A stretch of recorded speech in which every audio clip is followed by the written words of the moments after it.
그날의 사고는 제가 시댁살이를 시작한 지 얼마 되지 않아 일어났어요. 정말 순식간에 일어난 일이었죠. 제가 들고 있던 목욕 바구니가 공중으로 붕 떴고 제 몸도 그 방향으로 뚝 떨어졌어요. 어떤 힘으로 제가 던져진 거였는데 넘어진 뒤 앓는 소리를 내며 몸을 일으켰을 때 사람들이 우르르 나와 비명을 질렀고 시어머니는 트럭에 치여 쓰러져 계셨어요. 어머니! 시댁의 합가에서 산 건 처음이라 여러모로 불편하고 어려울 때였어요. 남편이 장남인데다 시어머니께서 혼자가 되시면서 시집살이를 자초했는데 시어머니는 워낙 말씀도 없으시고 표정도 없는 분이셨어요. 그래서 도통 말을 걸기도 힘든 분이었죠. 시댁에서 산 지 1년 가까이 됐는데도 시어머니와 나눈 대화가 거의 없을 정도였어요. 저한테 이거 해라 저거 해라 하시는 게 다였고 제가 실수를 하면 입을 꾹 다무셨는데 잔소리 하시는 것보다 그게 더 무섭더라고요. 그날은 돌아보면 참 희한해요. 남편이 지방으로 출장을 간 날이었고 시누이랑 시동생은 인근에 살지 않으니 원래도 왕래가 잦지 않았고요.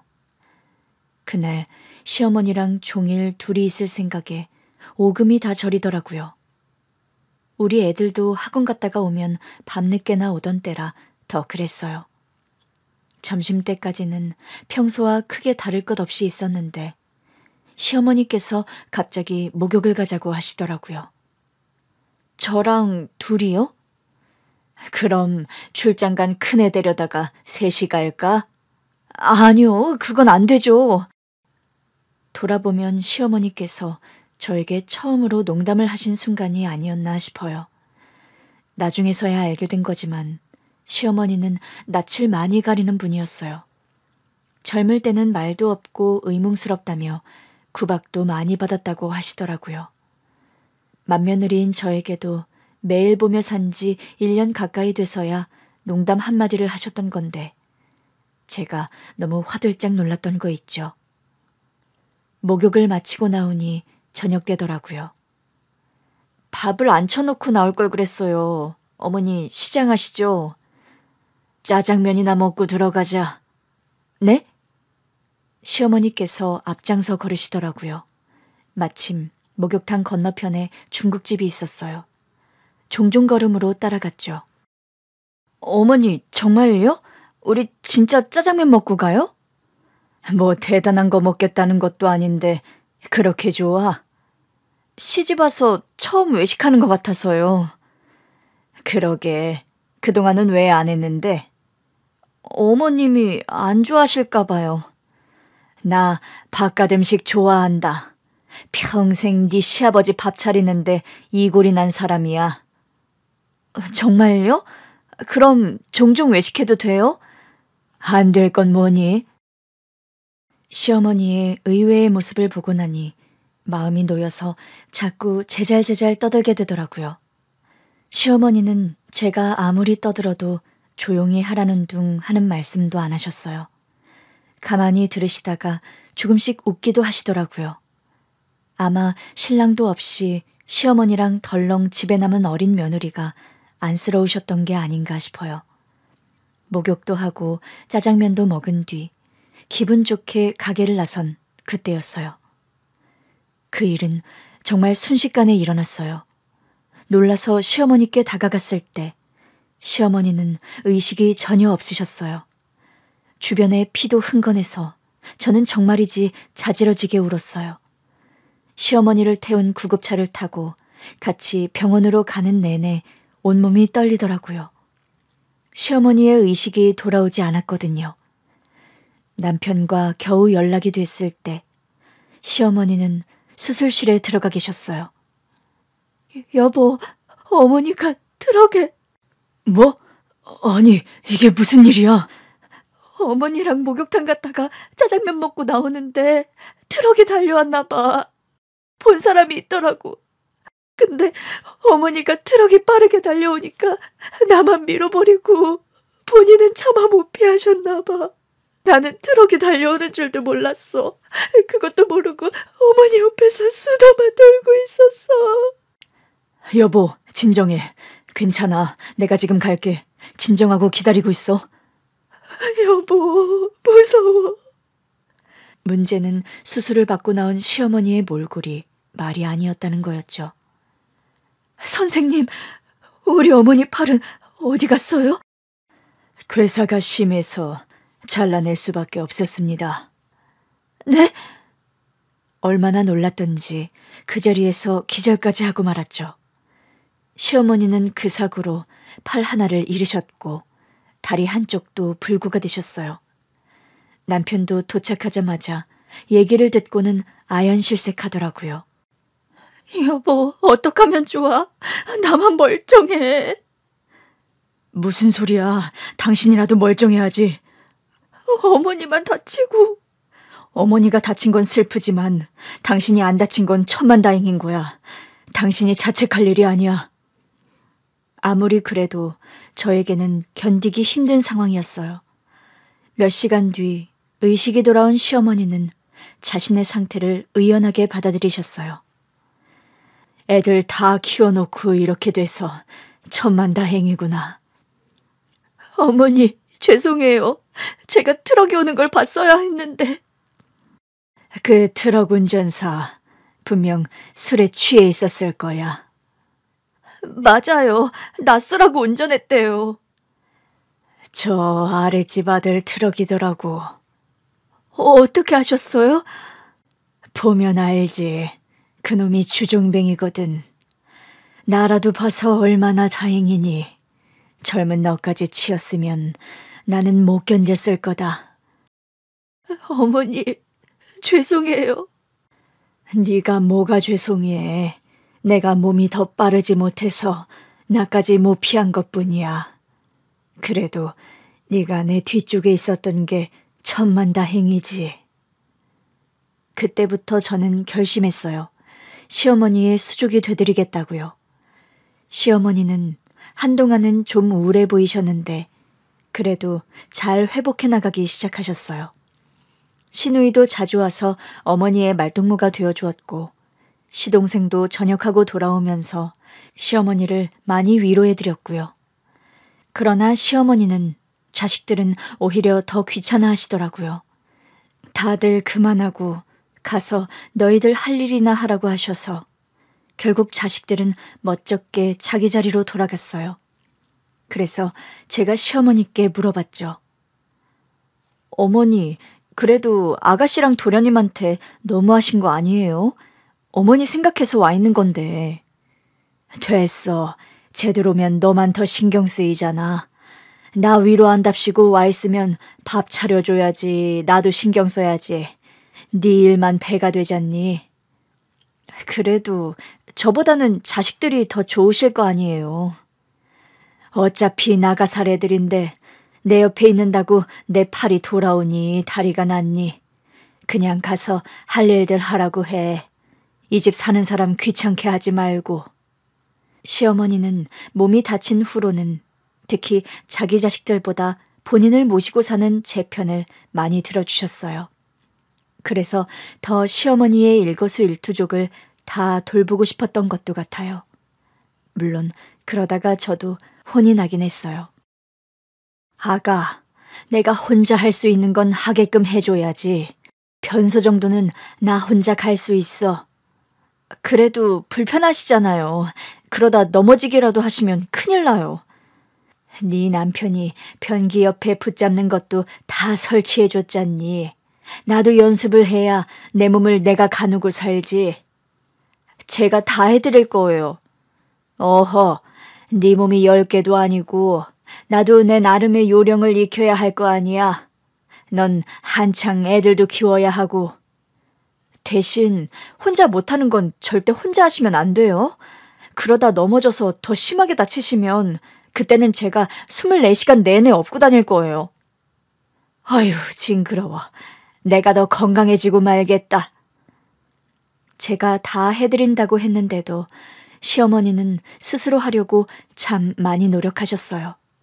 저는 다 해드리고 싶은데 시어머니 마음은 또 그게 아니셨나 봐요.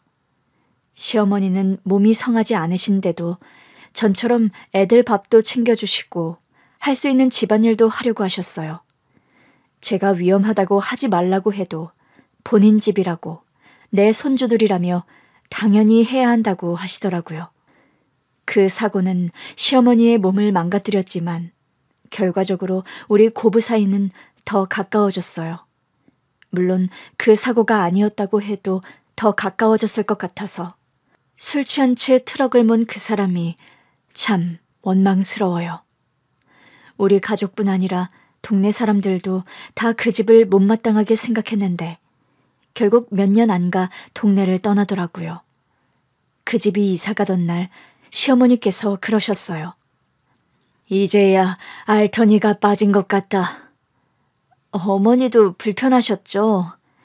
만약에 너까지 다쳤으면 그 집 옆편네 머리채라도 잡았을 거야. 시어머니께서 그렇게 험한 말씀 하시는 건 또 처음 들었잖아요. 그렇게 지극정성으로 시어머니를 모시고 사니 남편도 저를 참 아껴줬어요. 난 참 복이 많은 놈인 것 같아. 갑자기?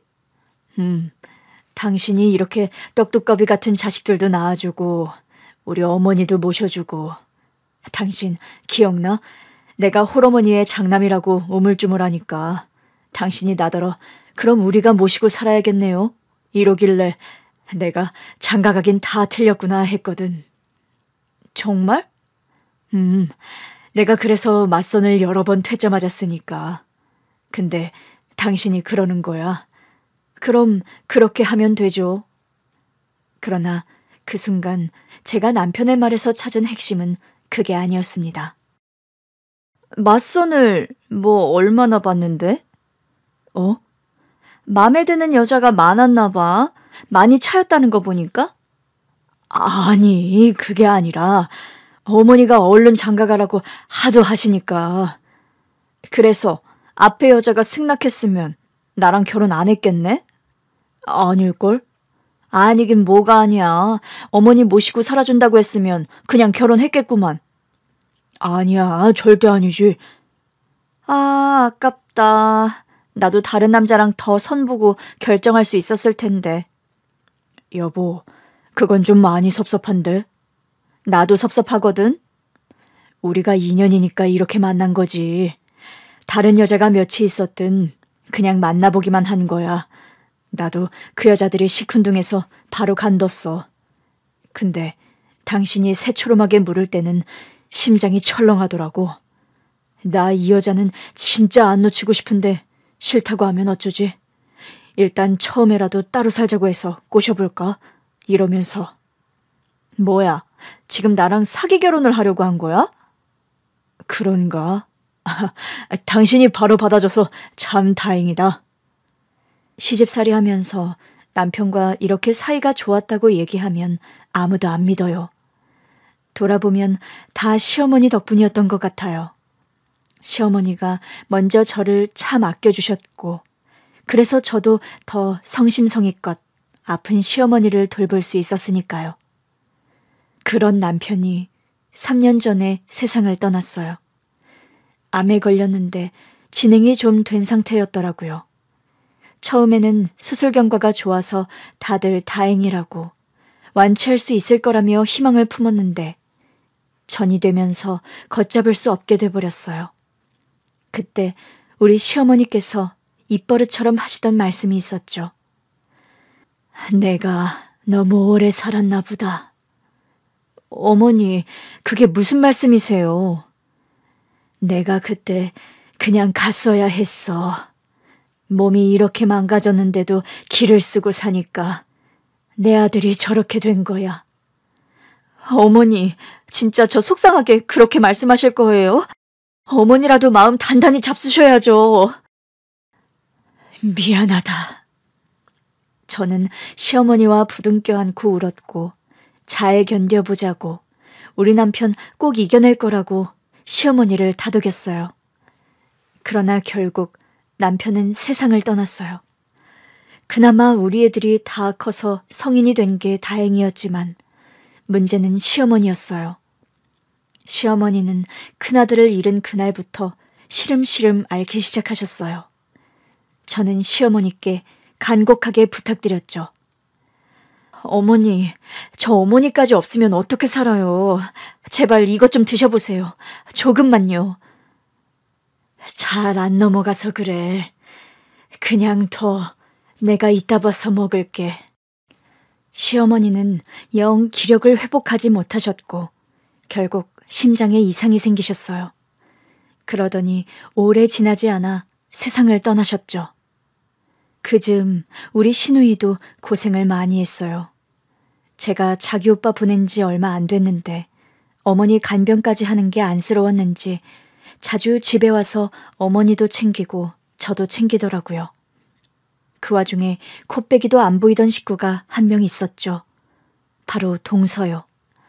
시어머니께서 투병하시는 내내 바쁘다는 이유로 들여다보지도 않더니 위독하시다는 말에 갑자기 찾아와서는 시어머니 곁에서 지내겠다고 하더라고요. 속이 너무 훤히 보여서 저랑 시누이랑 뒤에서 많이 투덜거렸어요.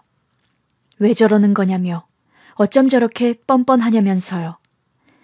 시어머니께 시아버지가 남겨주신 고향에 있는 재산이 좀 있다고 하더라고요.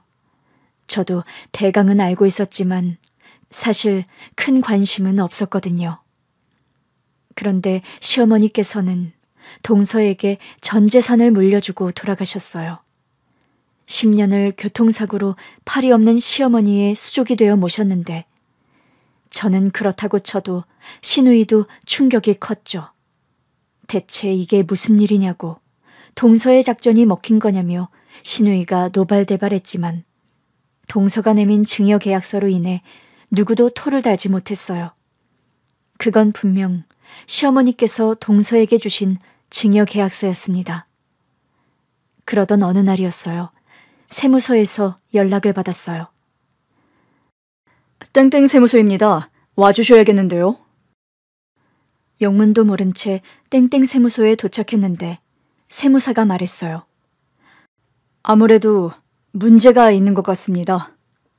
문제라니요? 그 세무서는 우리 가족이 시어머니 유산상속 관련 세무일을 맡긴 곳이었어요. 지금은 고인이 된 남편 친구가 운영하는 세무서여서 믿고 맡긴 곳이었죠. 서류가 좀 이상해요. 세무사가 이상한 점을 설명해 주는데 정말이지 경악할 일이 눈앞에 펼쳐졌어요. 이 서류가 이상하다는 거죠? 네, 이 서류가 존재하려면 애초에 이 계약 문서가 없어야 하는데 이건 전에 시어머니께서 저한테 도장만 찍으라고 하셔서 찍었던 건데 그 땅이 바로 동서분이 증여받았다는 그 시골 땅이에요. 네? 그 땅은 지금 30억 정도 가치가 있는 거로 알고 있는데요. 제가 도장 찍은 땅은 그 정도 가치가 있는 땅이라고 들었어요. 누가 그러던가요? 당연히 저희 시어머니시죠. 시어머니께서 시골에 자투리 땅이 있는데 그동안 제가 시어머니 모시느라 고생했다고 이 땅은 저한테 미리 주시겠다고 하시더라고요. 자투리 땅이기도 하고 별 가치도 없으니 그냥 받아도 된다고 하셔서 고민하다 받았거든요. 언제 주신 거예요? 돌아가시기 한두 달 전이었던 걸로 기억해요. 갑자기 부르시더니 도장을 찍으라고 하셨어요. 제가 이게 뭐냐고 물어보니까 시어머니께서 그렇게 말씀해 주셨어요. 별 땅 아니라고. 다른 자식들한테는 말할 것도 없다고요. 남은 재산 똑같이 나눠 가지면 된다고 하셨거든요. 제가 보기엔 두 분 중 한 분의 서류는 잘못됐어요. 잘못됐다는 게 무슨 뜻이에요? 저는 도통 이해가 안 돼서요. 위조 문서일 가능성이 큰 거죠. 네? 설마요. 어느 쪽이 위조인지는 잘 모르겠지만 확인은 필요할 것 같아요. 일단 제가 알아볼 테니까 가족들에게는 일단 비밀로 하세요. 특히 동서분. 이왕이면 모두에게 비밀로 하는 게 그분 귀에 안 흘러들어가는 가장 좋은 방법이겠죠. 세무사님이 직접 알아보겠다고 하셔서 일단 말은 듣고 왔는데 어안이 다 벙벙하더라고요. 남편이라도 살아있었다면 같이 얘기를 나눴을 텐데 남편도 없으니 더 막막했어요. 그런데 집으로 가는 길, 시동생에게 전화가 오더라고요. 형수님, 네, 서방님. 저 지금 귀국했어요. 지금이요? 동서말로는 몇 달 남았다고 했는데. 죄송해요. 아무래도 그 사람이 절 속인 것 같아요. 그게 무슨 소리예요? 엄마 돌아가신 걸 안 알려줬어요. 네? 형수님이 얼마 전에 문자 남기셨잖아요. 엄마 잘 보내드렸고 납골당에 안치했다고. 걱정하지 말고 일 잘 보고 귀국하고 보자고요. 아, 네. 동서가 다 전했다고는 하는데 너무 연락이 없는 게 좀 이상하기도 하고 그래도 뭐라도 알려드려야 할 것 같더라고요. 물론 동서가 다 전했다고 서방님이 저한테 감사하다고 했다 그러긴 했지만요. 전혀 몰랐어요. 집사람한테 엄마 위독하면 바로 연락 달라고 바로 귀국하겠다고 했었는데. 그게 정말이에요? 동서말로는 서방님 일정상 도저히 장례를 치를 수 없다고 했는데. 아니에요. 저한테 어머니가 좀 아프시다고만 했지 위독하시다고는 전혀 얘기를 안 했어요. 어머니한테 안부 연락 드렸을 때는 괜찮다고만 하시니까 제가 어리석었어요. 시동생은 해외로 파견 근무를 나갔었어요. 하필 그 사이에 시어머니 병세가 악화되면서 임종을 맞으시게 된 거죠. 어쩐지 좀 이상하다 했어요. 솔직히 부모가 돌아가셨는데 좀 너무한 거 아닌가 싶었지만 동서가 서방님이랑 소통하고 있다는데 제가 나서기도 좀 그렇더라고요. 형수님으로선 그러셨겠죠. 근데 나한테 답장도 안 했잖아요. 형수님께 말씀드리면 아내가 바로 알게 될 것 같아서요. 우리 가족들 외의 경로로 알아봤는데 엄마가 돌아가셨다고. 이게 무슨 일이야. 많이 놀라셨겠네요.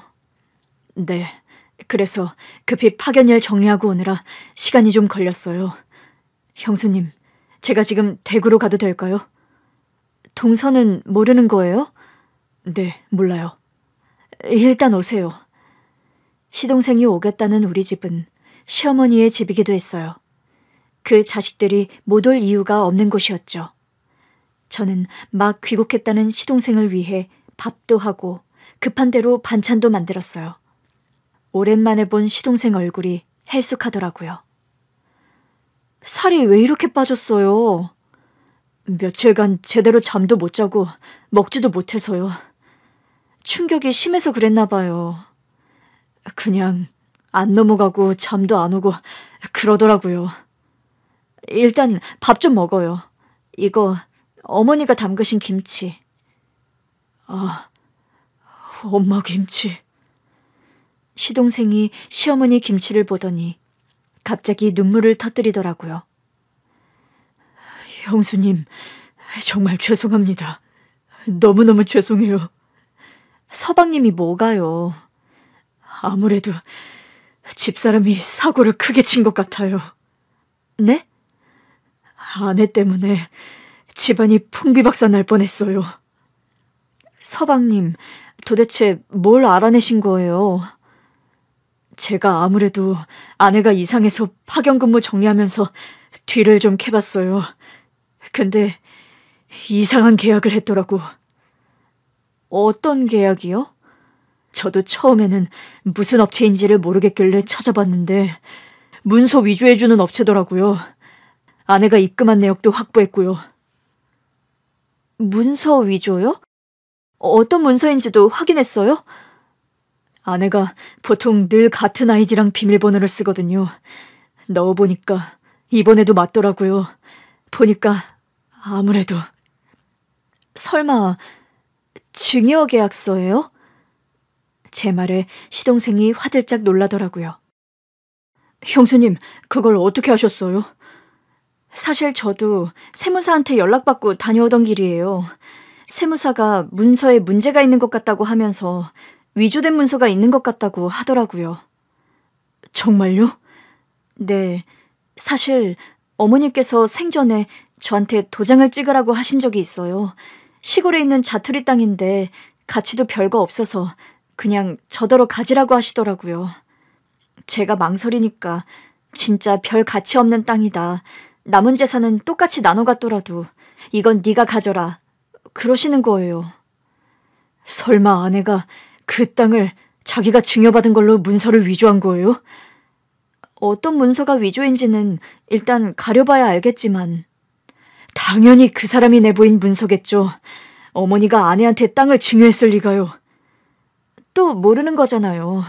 동서가 어머니 돌아가시기 직전에는 아주 잘했거든요.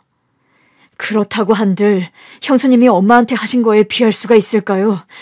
저도 결혼 전에는 이런 사람인지 몰랐어요. 어머니랑도 잘 지내고 싶다고 해서 그 말을 곧이곧대로 믿었죠. 그런데 결혼하고 명절에도 어머니 안 찾아뵙는 거 보셨죠? 요즘 젊은 사람들이 다 그렇죠 뭐. 형수님이랑 몇 살 차이 나지도 않아요. 제가 하도 이상해서 친구들한테 물어본 적도 있어요.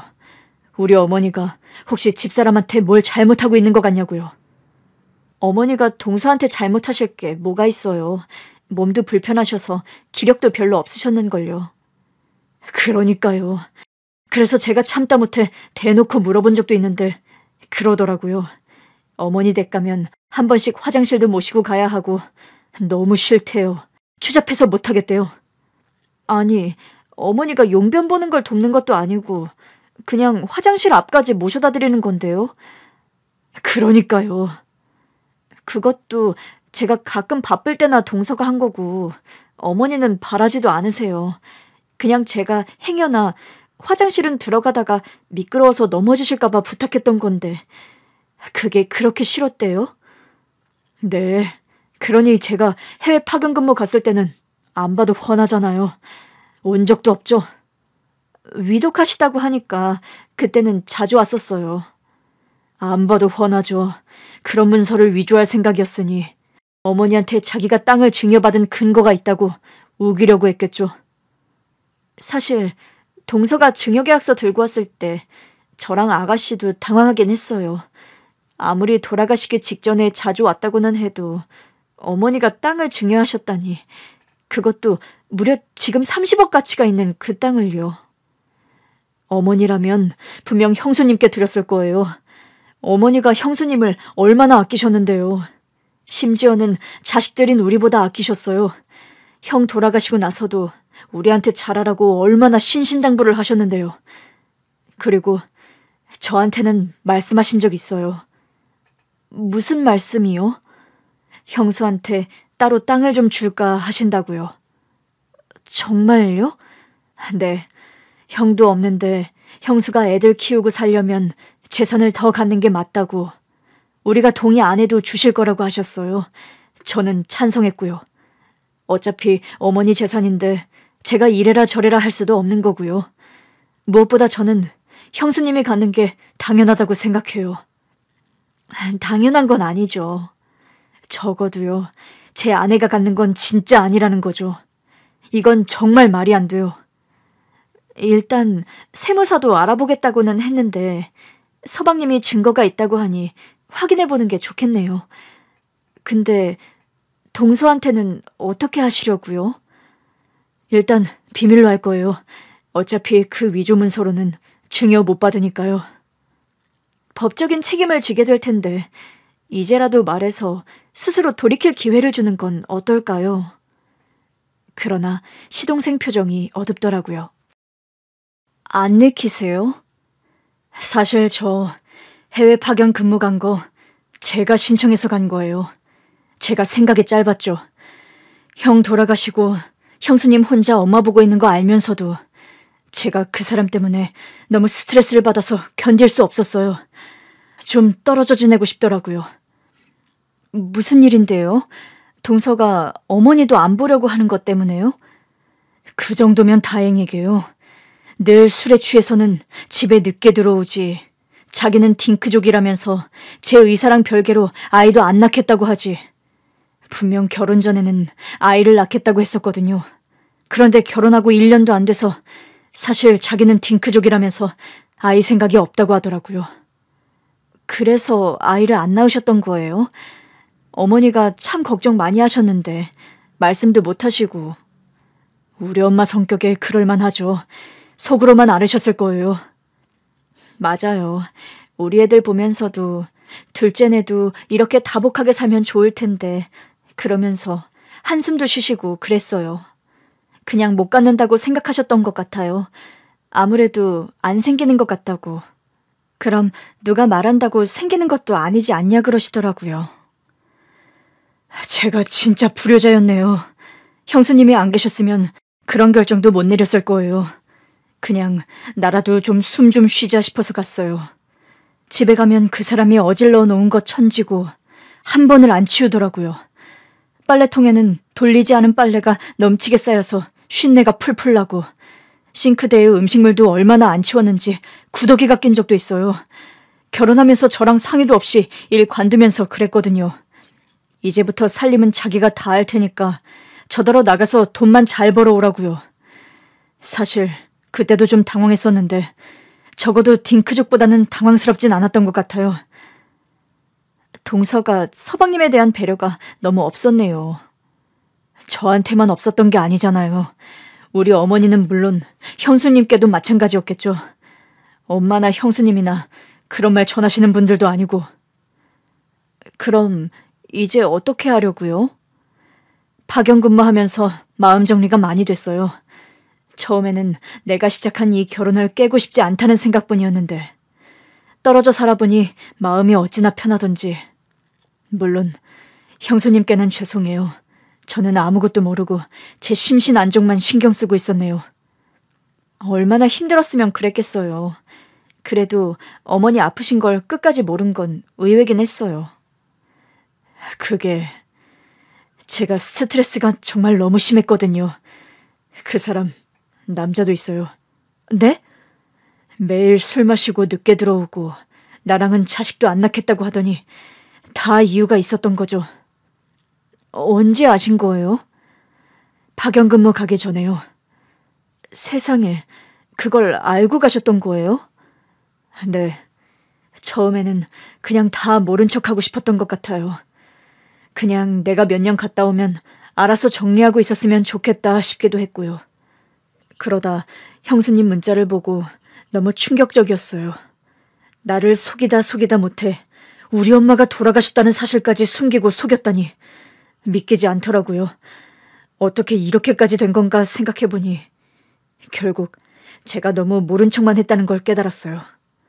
사실을 안 첫 순간부터 바로잡았다면 이렇게까지는 안 되지 않았을까 싶고 제가 다 잘못한 것 같아요.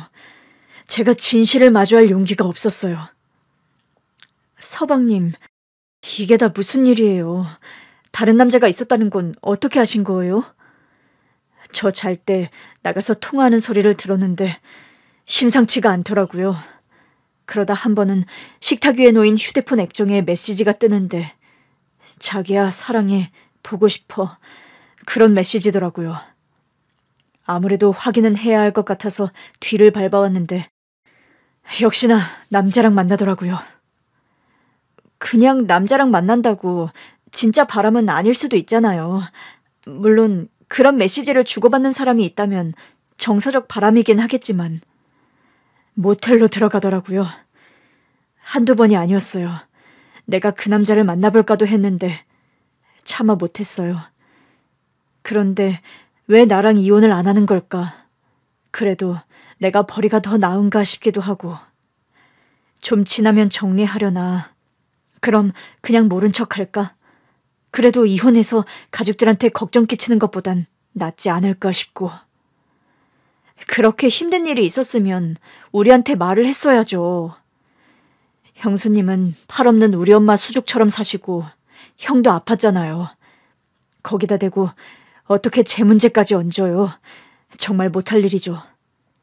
그래도 말을 했어야죠. 어머니는 그것도 모르고 걱정만 하다 돌아가셨잖아요. 이렇게 빨리 돌아가실 줄 몰랐죠. 아무래도 안 되겠어요. 우리 아가씨도 불러서 같이 얘기해요. 형수님, 걔는 안 돼요. 걔는 성미가 급해서 바로 우리 집 사람한테 달려가고도 남을 거예요. 일단 위조 문서가 확실해지면 그때 다 같이 공유하는 게 좋을 것 같아요. 시동생은 당분간 호텔에서 지내겠다고 하더라고요. 그러지 말고 우리 집에 있으라고 했지만 저 고생한다며 기어이 호텔로 갔어요. 그런데 잘한 선택이었던 것 같아요. 시동생이 귀국한 다음 날 동서가 불쑥 우리 집에 왔더라고요. 형님, 우리 재산 정리 언제 해요? 지금 하고 있잖아. 아니, 형님이 아는 세무사한테 맡긴다고 해서 일단 기다리고는 있는데 영 느린 것 같아서요. 뭐가 그렇게 급해. 누가 보면 재산 얼른 받아서 도망이라도 가고 싶은 줄 알겠다. 형님도 무슨 그런 말씀을. 근데 말이야, 서방님은 언제 오시는 거야? 어머니 장례 끝난 게 언젠데. 네? 그게 그 사람도 오려고 하는 것 같긴 한데 일이 워낙 급한가 봐요. 이상하네. 서방님이 어머니보다 일을 먼저 생각할 사람은 아닌데. 내가 연락 한번 해볼까? 어머 형님, 일하는 사람 방해해서 뭐 하게요? 그리고 산 사람은 살아야죠. 그 사람이 귀국한다고 어머니가 살아 돌아오시는 것도 아니고요. 그래도 가족끼리 서로 위로는 할 수 있겠지. 똘똘 뭉쳐서. 네? 똘똘 뭉쳐서 위로나 하자고 그 사람을 부른다고요? 그것보다 중요한 것도 있어? 그게 중요한 거라고요? 어머, 우리 형님 되게 순진하시다. 하긴 그러니 10년이나 어머니 수발 들고도 재산 한 푼 따로 못 챙기셨겠죠. 어머니께서 저한테 땅 주신 거 섭섭하진 않으시죠? 어차피 어머니 재산인데 그 재산을 어떻게 쓰든 그건 어머니 마음이지. 그렇죠? 형님도 그렇게 생각하시죠? 그런데 아가씨는 저한테 자꾸 전화해서 도대체 언제 받은 거냐고 자꾸 뭐라고 해요. 제가 그래서 물어보는 거예요. 언제 정리 끝나냐고. 아가씨로선 황당할 만하지. 어머니가 동서한테 재산을 따로 빼주실 이유가 없으니까. 왜 없어요? 제가 어머니 돌아가시기 직전에는 직접 수발 다 들었잖아요. 어머니가 저한테 얼마나 감동하셨는데요. 제가 평소에는 바빠서 어머니를 잘 못 챙겼다 보니 어머니께서 저를 오해하셨더라고요. 어떻게 오해하셨는데? 제가 차갑고 모진 사람? 그런 사람인 줄 알았다면서 오해해서 미안하다고 챙겨주신 거예요. 그래? 네. 근데 말이야, 혹시 동서 어머니 재산 목록 알고 있었어? 그건 형님도 아실 거 아니에요. 고향에 땅 있는 거. 왜 전에 다 같이 고향 땅 가본 적 있잖아요. 그제야 잊고 있었던 기억이 떠오르더라고요. 맞다. 그랬지. 형님, 그러니까 이제 그만 받아들이시고 얼른 재산 정리부터 하시죠. 서방님이 오신 다음에 같이 하는 건 어때? 네? 그 사람이 왜요? 아니, 왜냐니. 어머니 자식은 동서가 아니라 서방님이잖아. 그래서 좀 이상하긴 해. 막말로 어머님이 서방님한테 재산을 챙겨주신 거면 이해가 될 것 같아. 우리 남편 가구 이제 서방님이 하나 남은 아들이니까. 근데 서방님도 아니고 동서라니 좀 희한하긴 해. 내가 일해서 시간이 길어지는 게 불안한 거예요. 그래서 뭐요? 다들 어머니 뜻 어기고 소송이라도 걸겠다는 거예요?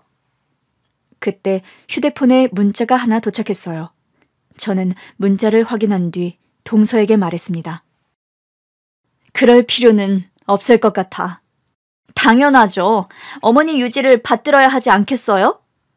아니, 그 증여계약서는 애초에 가짜니까 소송할 필요가 없다고. 네? 다시 말해줘. 애초에 그 증여계약서는 동서가 위조한 거니까 우리가 소송할 이유가 없다고. 동서가 너무 놀랐는지 갑자기 딸꾹질까지 하더라고요. 형님, 뭐 잘못 드셨어요? 동서야말로 많이 놀랐나 보네. 안 들킬 자신이 있었나 봐.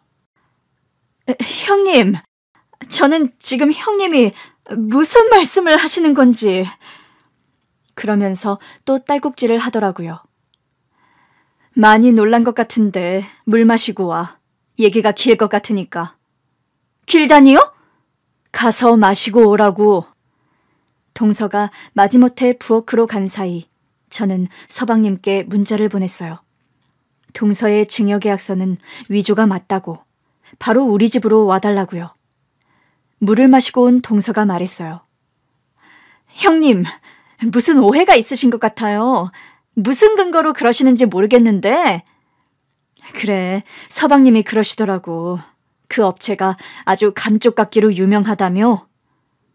업체라니요? 시치미를 떼던 동서가 한 발 늦게 놀라서 물었어요. 지금 뭐라고 하셨어요? 서방님? 우리 남편이요? 그때였어요. 시동생이 바로 도착하더라고요. 서방님, 어떻게 이렇게 빨리 오셨어요? 형수님 뵈러 오던 중이었어요. 한우랑 이것저것 좀 사서요. 형수님도 저 못지않게 헬쑥해지셨거든요. 자기 남편을 본 동서의 눈이 튀어나올 듯 했어요. 당신 언제 들어왔어? 얼마 안 됐어. 나한테는 말 없었잖아. 왜? 내가 당신이 그놈이랑 내 안방, 내 침대에서 뒹구는 걸 보기라도 했을까 봐. 뭐? 그 남자랑 내 집에서 나오더라. 아, 보고 싶어서 본 건 아니고 오늘 아침에 혹시 당신이 집에 없으면 집에 들러서 챙겨올 게 있어서 갔었어. 근데 그 남자랑 아침 일찍부터 내 집에서 나와서 어딜 가더라고. 그걸 봤다고? 근데 왜 이렇게 덤덤하게 말해? 이미 몇 년 전부터 얼굴은 알고 있던 놈이거든. 네 상간남. 여보. 그래서 당신이 그놈이랑 나간 사이에 집에 들어가긴 했는데 불쾌하더라고. 안방에 들어가야 했거든. 동서가 손으로 자기 입을 틀어막더라고요. 설마 다 봤어? 뭐, 지난밤의 흔적 같은 거? 그냥 보이던데 둘이 아주 살림을 차린 것 같던데 왜? 그 남자 스킨, 로션, 면도기까지 다 세팅돼 있고 말이야. 그건 그러니까 왜 내 거라고 하려고? 내가 올 때를 대비해서 구해놓기라도 한 거야? 그게 내가 쓰는 브랜드는 정해져 있는 거 알잖아. 아닌가? 이제 그것도 잊었나? 동서가 갑자기 시동생 앞에서 무릎을 꿇더라고요. 여보, 그게 말이야. 동창회 갔다가 거기서 만났어. 근데 모르던 사이는 아니고 초등학교 동창인데 내 첫사랑이었거든. 안 궁금한데? 순수하던 시절에 남자를 만나니까 반가운 마음에 몇 번 만난 게 다였는데 걔가 자꾸 좋다고 해서 나한테 이혼하고 자기한테 오라고. 근데 나 이혼 안 했잖아. 당신 아내로 살았잖아. 이혼만 안 한 거겠지. 왜냐하면 그래야 내 월급은 야금야금 갖다 쓸 수 있으니까. 왜? 그 남자가 벌이는 영 시원치 않은가 봐.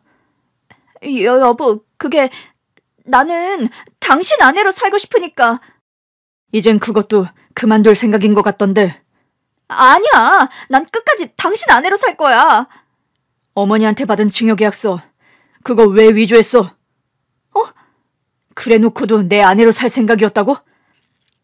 여보, 나는 그러니까 다 당신을 위해서 그런 거야. 거짓말을 하다 날 위해서라는 거짓말까지 하니? 진짜야. 어머니가 형님을 좀 예뻐했어? 그렇게라도 미리 빼돌려 놓지 않으면 어머니가 형님한테 주실 것 같아서 그랬어. 그럼 차라리 내 이름으로 하지 그랬니? 그랬으면 의심은 덜 받았을 텐데.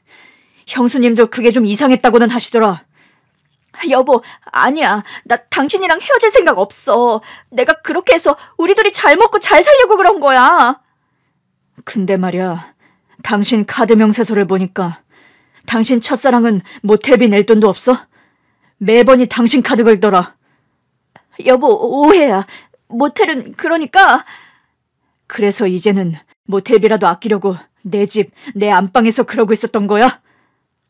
동서가 시동생의 다리를 붙들더라고요. 여보, 나 당신이랑 이혼 못해. 나 경력 단절이야. 당신이랑 이혼까지 하면 난 어떻게 살아? 내가 불쌍하지도 않아? 시동생은 자기 다리를 붙든 동서를 떼어냈어요. 불쌍한 건 나지. 너 같은 여자랑 이혼하는 게 힘들어서 지금껏 그 모든 걸 참고 살다가 이 꼴을 보고 있는데 우리 어머니 재산까지 노리고 사문서를 위조해? 내가 정말 이 꼴까지 보게 될 줄 어떻게 알았겠어. 끽해봐야 외간 남자랑 놀고 다닐 줄만 알았지. 지금껏 참아줬으면서 갑자기 왜 이래? 이번 한 번만 봐주면 나 다시는 그 남자 안 만날게. 그 남자가 진짜 돈이 없긴 하구나. 걔도 잘해보려다가 사업이 망하는 바람에. 안 궁금해. 그러니까 불쌍한 그놈이랑 살아. 넌 우리 가족보다 그놈이 더 불쌍한 거잖아. 그래서 우리 어머니 재산까지 훔쳐가서 그놈한테 주고 싶었니? 아니, 그게 그냥 주는 게 아니라 사업 투자해주려고 했지. 투자만 해주면 돈을 10배로 불려줄 수 있다고 장담해서. 그럼 그 돈으로 형님이랑 당신 형제들한테 재산 다시 나눠주려고 했어. 무슨 그런 말도 안 되는 소리를. 정말이야, 진짜라고. 당신 생각이 뭐였든 이제 궁금하지도 않아. 일단 조사받아. 당신 사문서 위조로 조사받게 될 거니까. 그럼 나 기다려주는 거야? 내 문제보다 우리 가족에게 네가 치려고 한 사기부터 바로잡자는 거야. 이혼은 그 다음에 하면 되는 거고 귀책 사유는 어차피 너한테 있고 그 증거는 넘쳐나니까 나로선 서두를 이유도 없고. 저는 동서에게 일어나라고 했어요. 미안한데 그만 가줄래? 오늘 저녁에 가족들끼리 밥 먹기로 했거든. 가족들이라니요? 저 빼고요? 서방님이 생각보다 일찍 오셔서 놀랐는데 이렇게 마주치길 잘했다 싶기도 하네. 그러니까 왜 연락도 없이 불 쓰고 오고 그래? 형님, 저도 이 집 식구예요. 저 아직 이혼 안 당했다고요. 오늘 모여서 동서의 증여계약서 위조에 대해서도 다 얘기할 건데 그 자리에 있을 자신 있어? 아가씨가 가만두지 않을 것 같은데. 동서는 그 길로 주랭랑을 쳤어요. 신발도 제대로 못 신고 도망가는 모습을 보는데 걱정스럽더라고요. 서방님, 저러다 조사도 안 받고 멀리 도망치면 어쩌죠? 저는 그냥 저 여자가 눈앞에서 좀 사라졌으면 좋겠어요. 어차피 우리 어머니 재산은 못 들고 튀었잖아요. 그래도 그렇게 끝낼 순 없죠. 동서가 서방님한테 준 상처가 얼만데. 상처고 뭐고 진짜 2번 다시 보고 싶지도 않아요. 이혼 소송은 변호사 통해서 하면 되니까 좀 괜찮겠죠? 저도 도울게요. 그날 밤 모든 사실을 알게 된 신우이는 그 길로 동서의 머리채를 뜯어놓겠다며 집을 뛰쳐나갔어요. 다음 날 신우이가 씩씩거리면서 다시 와서는 주머니에서 머리카락 2움큼을 꺼내더라고요. 언니, 제가 다 뽑았어요. 어머나, 그 정도면 원형 탈모 수준 아니에요? 일부러 남들도 다 보라고 정수리로 뽑았어요. 그 정도면 충분히 잘 보이겠네요. 세상 창피한 줄 알아야지. 우리 오빠 속 썩인 것도 모자라 우리 엄마 재산을 탐내? 진짜 미친 거 아니에요? 그러니까요. 서방님한테 그런 상처가 있는 줄도 모르고 어머님 장례 끝나고도 서방님이 너무 안 온다고 섭섭해하기만 했어요. 그러니까요. 저도 그랬는데. 스트레스가 심했나 봐요. 지금도 그런 것 같고요. 저도 어떻게든 도울 거예요. 그 나쁜 여자를. 우리 오빠한테서 반드시 떼내겠어요. 근데요, 아가씨. 아가씨가 어제 동서 잡는다고 뛰어나가는 바람에 다 얘기 못한 게 있는데 어머니가 저한테 미리 상속해 주신 땅이요. 언니, 그건 언니랑 우리 조카목 맞아요. 그렇다기엔 지금 그 땅 값어치가 30억이에요. 엄마가 그걸 모르고 주셨을까 봐요? 언니가 받으세요. 그래도 돈이 너무 많잖아요. 똑같이 나누는 게 가장 좋을 것 같아요. 엄마가 벌써 토지 계약서까지 주셨다면서요. 그렇긴 한데 언니, 저도 그렇고 오빠도 안 들어도 뻔할 것 같은데 언니한테 드리는 거 하나도 안 아까워요. 우리 중에 엄마 재산을 관리할 만한 사람은 언니죠. 언니한테 자격이 있다는 뜻이에요. 아가씨. 언니, 언니가 받으시고 지금처럼 저희 잘 돌봐주세요. 저 엄마 돌아가신 뒤로 명절에 갈 때 친정이 없을까 봐 허전해요. 친정이 왜 없어요? 여기가 아가씨 친정인데? 그러니까요. 그냥 엄마 뜻 받들어서 언니가 받으시고 영원히 제 올케 언니 해주세요. 그 재산 안 주셔도 그건 하죠. 그럼 됐어요. 저는 불만 없으니까 더는 그 얘기 하지 마세요. 혹시 오빠하고도 얘기해 보셨어요? 오빠도 상관없다고 하죠? 그러시긴 했는데 언니가 엄마 재산을 받는 거로 우리 엄마 대신이 되는 거죠. 그렇다면 저는 좋아요. 팔 없는 우리 엄마, 10년을 기꺼이 수발한 우리 언니. 저 진짜 존경하고 사랑해요. 갑자기 아빠 돌아가시고 엄마가 적적할 것 같아서 걱정했는데 언니가 두말 없이 합가하겠다고 하셨다면서요. 우리가 맞으니까 모시자고. 우리 엄마도 딸인 저보다 언니를 더 편안해하고 좋아하셨어요. 그건 아니에요. 그냥 제가 고생한다고 생각하시니까 그런 거죠. 어떻게 네 배 아파 낳은 자식에 비하겠어요? 엄마가 입에 달고 살았던 말이 언니한테는 뭘 해줘도 아깝지 않다는 말이었어요. 언니한테는 다 해줄 수 있다고. 전 재산을 다 줘도 더 주고 싶은 며느리라고요. 큰오빠 떠나고 엄마가 저한테 그런 말 한 적 있어요. 오빠 돌아가셨다고 위계가 무너져선 안 된다. 누가 뭐래도 내 첫째 며느리가 집안의 어른이다. 어머니께서 그런 말씀을 하셨다고요? 네. 그래서 제가 우리 엄마 작은 올케 언니한테 땅을 증여했다는 걸 믿을 수가 없었던 거예요. 우리 어머니, 날 왜 그렇게 예뻐하셨을까? 잘해드린 것도 없는데. 언니가 그렇게 말씀하시면 자식인 제가 너무 창피하죠. 저야말로 제대로 해드린 것도 없는데. 사는 게 바쁘니까 그런 거죠. 그러니 우리 엄마 뜻 잘 받들어 주시고 우리 집안의 큰어른으로 위계를 딱 잡아주세요. 결국 동서는 사문서 위조로 감옥에 갔어요. 그리고 옥중에서 이혼을 당했죠. 그 일을 다 처리할 때까지 시어머니 유산 정리가 좀 늦어졌어요.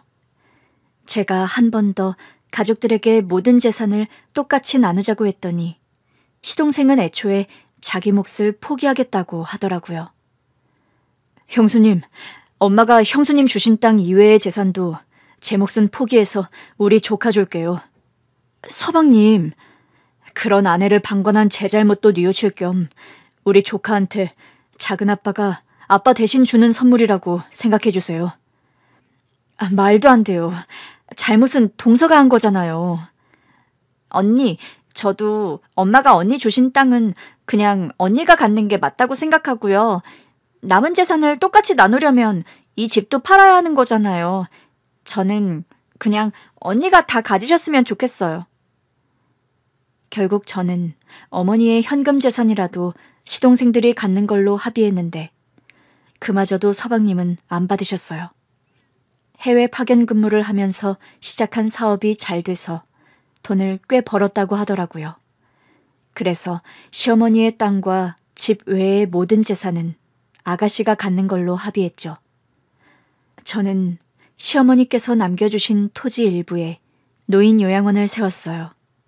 시동생의 투자 덕분에 가능한 일이기도 했는데 그렇게 해서라도 어머니를 기리고 싶더라고요. 이제는 애들도 다 커서 자주 그곳에 들러요.